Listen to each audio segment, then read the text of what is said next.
नमस्कार दोस्तों, आप सभी का बहुत-बहुत स्वागत है आज की क्लास में। कामयाबी एक दिन में नहीं मिलती, लेकिन एक दिन ज़रूर मिलती है। इसी सुविचार के साथ आज की क्लास हम शुरू करते हैं। प्रेजेंट परफेक्ट कंटिन्यूअस टेंस, पहले हम इसकी पहचान देख लेते हैं, यानी डेफिनेशन। इस टेंस को भी हम 6 सेंटेंसों में पढ़ेंगे। 6 सेंटेंसों में पढ़ेंगे तो हमें टेंस अच्छे से समझ में आएंगे। जैसे हमने बाकी टेंस 6 सेंटेंसों में पढ़े हैं, इसको भी हम 6 सेंटेंसों में पढ़ेंगे। तो पहले हम इसकी पहचान यानी डेफिनेशन देख लेते हैं।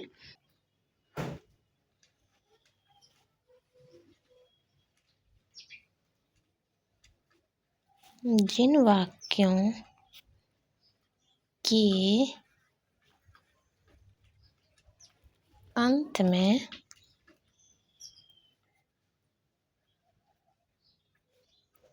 रहा है, रही है,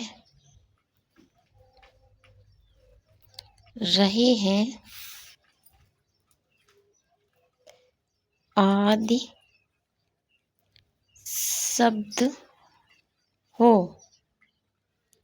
साथ ही समय दिया गया हो।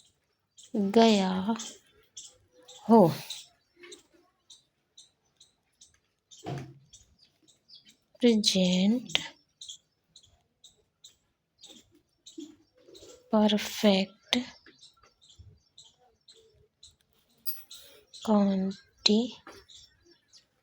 कॉन्टिन्यूअस टेंस कहते हैं। कि जिन वाक्यों के अंत में रहा है, रही है, रहे हैं आदि शब्दों साथ ही समय दिया गया हो, प्रेजेंट परफेक्ट कंटिन्यूअस टेंस है। क्योंकि हमने प्रेजेंट कंटिन्यूअस टेंस पढ़ा था, तो उसके उसके वाक्य के अंत में भी रहा है, रही है, रहे हैं आदि शब्द थे। प्रेजेंट कंटिन्यूअस टेंस में भी यही सब दिया था। तो इसमें क्या है, समय भी दिया गया होगा। हम वाक्य को कैसे पहचानेंगे कि प्रेजेंट कंटिन्यूअस टेंस है और प्रेजेंट परफेक्ट कंटिन्यूअस टेंस है? कि जब वाक्य में रहा है, रही है, रहे हैं आदि शब्द हो बस, तो हम ये प्रेजेंट कंटिन्यूअस टेंस होगा। और जब साथ में समय भी दिया गया हो तो उसको प्रेजेंट परफेक्ट कंटिन्यूअस टेंस कहेंगे। ठीक, यहाँ थोड़ा सा और लिखवा देते हैं कि जब साथ में समय दिया गया होगा तो हम वाक्य जब बनाएंगे तो वाक्य में दिए गए समय के लिए, वाक्य में दिए गए समय के लिए सिंस या फॉर लगाएंगे। जब वाक्य में समय भी दिया गया होगा, जब वाक्य में समय भी दिया गया होगा तो उसको जब हम इंग्लिश ट्रांसलेट करेंगे तो सिंस या फॉर दो में से एक लगाएंगे। अब वो कहाँ लगाना है, कैसे लगाना है, वो आगे हम नियम में बताएंगे, तो वीडियो में बने रहिए। इस टेंस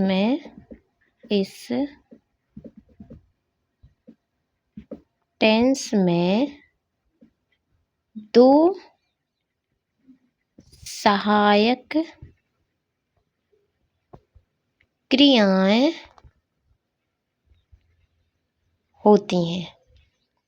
इस टेंस में दो सहायक क्रियाएं होती हैं, हैज बीन और हैव बीन। ये दो हमारी सहायक क्रियाएं हो गई। ठीक है, ये दो हमारी सहायक क्रियाएं हो गई। समय के लिए हमें सिंस और फॉर लगाना है। अब हम इसके नियम लिखवा देते हैं कि हम वाक्य को कैसे बनाएंगे। तो ये हमारे नियम या रूल हो गए। तो पहला नियम है कि एक वचन कर्ता के साथ हमें हैज लगाना है। हैज बीन लगाते हैं। एक वचनकर्ता के साथ हम हैज बीन लगाते हैं। दूसरा नियम है बहुवचन कर्ता के साथ हैव बीन लगाते हैं। तीसरा नियम है जब वाक्य में रहा है, रही है, रहे हैं शब्द आ रहे हैं तो हमें पता है कि ये जो शब्द आते हैं तो प्रेजेंट कंटिन्यूअस टेंस होता है, लेकिन समय दिया है तो प्रेजेंट परफेक्ट कंटिन्यूअस टेंस है। अब जब इसमें रहा है, रही है, रहे हैं शब्द आएंगे तो हमें मुख्य क्रिया में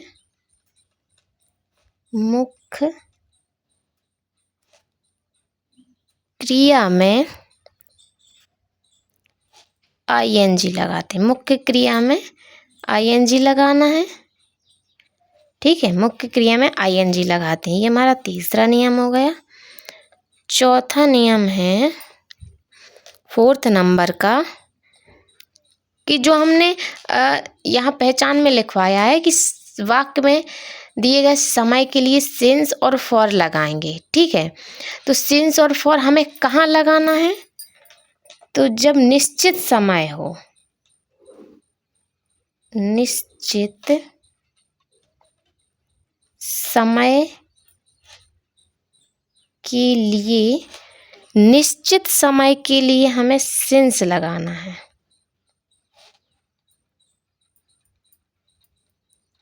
सिंस लगाना है। 5th नंबर का है अनिश्चित समय। अनिश्चित समय के लिए फॉर लगाना है, ठीक। जब वाक्य में निश्चित समय होगा, जब वाक्य में जो समय होगा वो निश्चित होगा तो हम सिंस लगाएंगे, और अनिश्चित समय होगा तो फॉर लगाएंगे। इस तरह से हमें वाक्य बनाने हैं, ठीक। तो अब पहले हम देख लेंगे अफर्मेटिव सेंटेंस। ये प्रेजेंट परफेक्ट कंटिन्यूअस की पहचान हो गई, ये नियम हो गए। अब हम देखते हैं प्रेजेंट परफेक्ट कंटिन्यूअस टेंस की अफर्मेटिव सेंटेंस। तो अफर्मेटिव सेंटेंस की पहचान क्या है वो लिखवा देते हैं। अफर्मेटिव सेंटेंस यानी सकारात्मक वाक्य। तो इसकी पहचान देख लेते हैं कि हम वाक्य को कैसे पहचानेंगे। तो जिन वाक्यों में कर्ता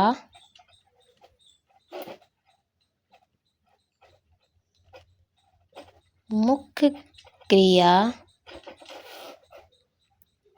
कर्म अन्य शब्द हो, सकारात्मक वाक्य या फिर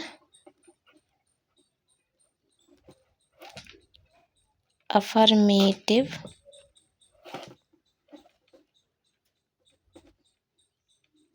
सेंटेंस कहते हैं। जिन वाक्यों में कर्ता मुख्य क्रिया कर्म अन्य शब्द हों, सकारात्मक वाक्य अफर्मेटिव सेंटेंस कहते हैं, ठीक। तो अब हम इसका सूत्र देख लेते हैं, क्योंकि नियम तो हमने पहले लिखवा दिए हैं। तो इसको सूत्र देख लेते हैं कि हम वाक्य को कैसे बनाएंगे। इसका हम सूत्र लिखवा देते हैं कि हम वाक्य को कैसे बनाएंगे। तो पहले हमें लिखना है सब्जेक्ट, सब्जेक्ट यानी कर्ता। फिर लिखना है हमें हेल्पिंग वर्ब,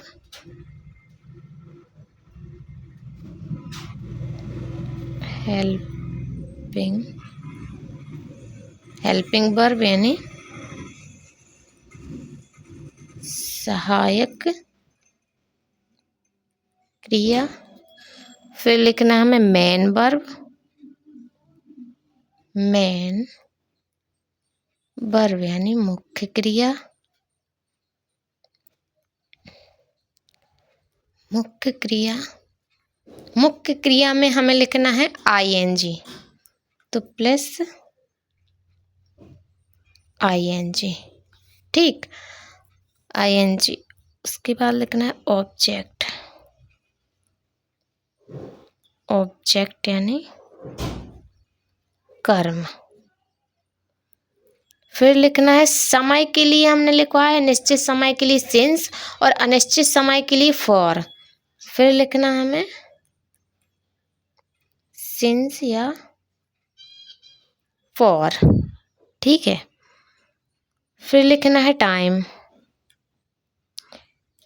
अगर वाक्य में समय दिया है, टाइम निश्चित समय है, तो फिर लिखना है हमें टाइम, समय, जो समय दिया गया हो। उसके बाद लिखना है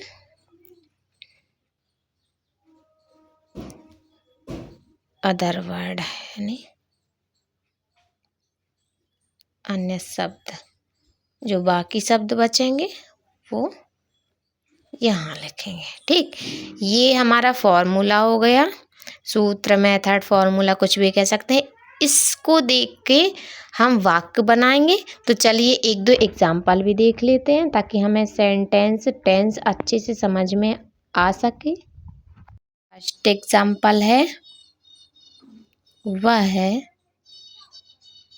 सुबह से सो रही है।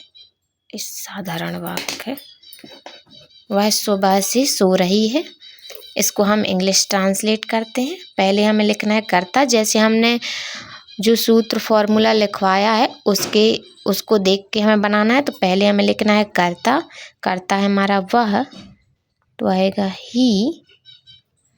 फिर लिखना है हमें हेल्पिंग वर्ब, हेल्पिंग वर्ब एक वचन के साथ आएगा हैज बीन, ठीक। फिर लिखना है मेन वर्ब, मुख्य क्रिया सोना, तो होगा स्लीप, लेकिन हमें मुख्य क्रिया में आईएनजी भी जोड़ना है, तो होगा स्लीपिंग, ठीक। अब लिखना है हमें ऑब्जेक्ट कर्म, तो काम क्या हो रहा है, मुख्य क्रिया सोना, तो इसमें क्या है, कर्म तो है ही नहीं कि काम क्या हो रहा है, स्लीपिंग है तो वो लिखवा दिया। अब हमें लिखना है सिंस या फॉर, ठीक है। उसके बाद हमें लिखना था सिंस या फॉर समय के लिए। तो इसमें सुबह वाक्य में दिया है सुबह है, तो सुबह जो है वो निश्चित है, ठीक है। निश्चित समय के लिए हमें सिंस लिखना है, तो सुबह निश्चित समय है तो उसके लिए लिखना है सिंस। फिर लिखना है निश्चित समय के लिए हमने सिंस लिख दिया, ठीक है। अब सुबह है तो मॉर्निंग, ठीक है। ये हमारा वाक्य बन गया। एक एग्जाम्पल और देख लेते हैं।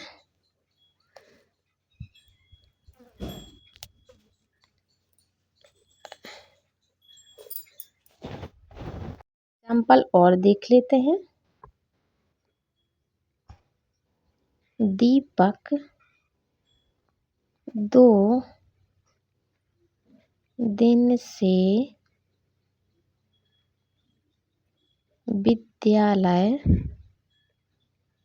जा रहा है। इसको हम ट्रांसलेट करते हैं। पहले लिखना है हमें कर्ता, कर्ता है हमारा दीपक, दीपक एक वचन के साथ हैज बीन, मुख्य क्रिया है जाना, मुख्य क्रिया में आईएनजी। फिर लिखना है कर्म, कहाँ जा रहा है, टू स्कूल। अब निश्चित समय के लिए हमें फॉर सिंस लगाना है, अनिश्चित समय के लिए फॉर। तो 2 दिन हमारा अनिश्चित समय है, कोई निश्चित नहीं है, तो इसके लिए हम लगाएंगे फॉर 2 दिन, 2 days। ये हमारा वाक्य बन गया। अब हमें सिंस और फॉर कहाँ लगाना है, ठीक है। ये याद रखने के लिए मैं एक फॉर्मूला बता रही हूँ, ठीक है। वो अगर फॉर्मूला आप याद रखेंगे तो आपको वाक्य बनाने में बहुत ही आसानी होगी। कौन सा फॉर्मूला है, सिंस और फॉर हम कहाँ लगाएंगे, वो आप लिख लीजिए, नोट कर लीजिए, याद कर लीजिए, अच्छा रहेगा। कि वाक्य में जब सुबह, सुबह, शाम या दिनों के नाम, ठीक, सुबह शाम दिनों के नाम, सन, सन, बजे, सन बजे में सिंस का काम, ठीक। फिर है बाकी में लगाओ फॉर, जिसकी अंग्रेजी FOR। ये हमारा एक फॉर्मूला है हमें सिंस और फॉर याद रखने का कि कहाँ लगाना है। यहाँ दिया है सुबह, सुबह, शाम। अगर वाक्य में सुबह हो, शाम हो, दोपहर हो, ठीक है, तो वहाँ हमें सिंस लगाना है। दिनों का नाम, दिनों के नाम हो, दिनों के नाम जैसे रविवार, सोमवार, रविवार, सोमवार या मंगलवार, बुधवार, कुछ भी हो, अगर दिनों का नाम है तो हमें सिंस लगाना है। सन हो, सन कैसा, 1985 हो, 2000 हो, 2010 हो, 2015 हो, 2025 हो, कुछ भी हो, अगर सन है तो हमें सिंस लगाना है। बजे हो, 8 बजे हो, 7 बजे हो, 12 बजे हो, 5:30 बजे हो या 6:30 बजे, कुछ भी हो, अगर टाइम दिया है, बजे टाइम है, तो हमें सिंस लगाना है। बाकी जैसे 2 दिन 4 दिन है, ये निश्चित समय नहीं है, यहाँ हमें फॉर लगाना है। 1 साल 2 साल, ये निश्चित समय नहीं है, यहाँ हमें फॉर लगाना है। ये फॉर्मूला याद रखोगे तो आपको वाक्य बनाने में बहुत ही आसानी होगी। वीडियो पसंद आया हो तो वीडियो को लाइक ज़रूर कीजिए, चैनल को सब्सक्राइब कीजिए ताकि हमारा हर वीडियो अब तक आसानी से पहुँचे। ऐसी टिप हम और बताते रहेंगे। Thank you.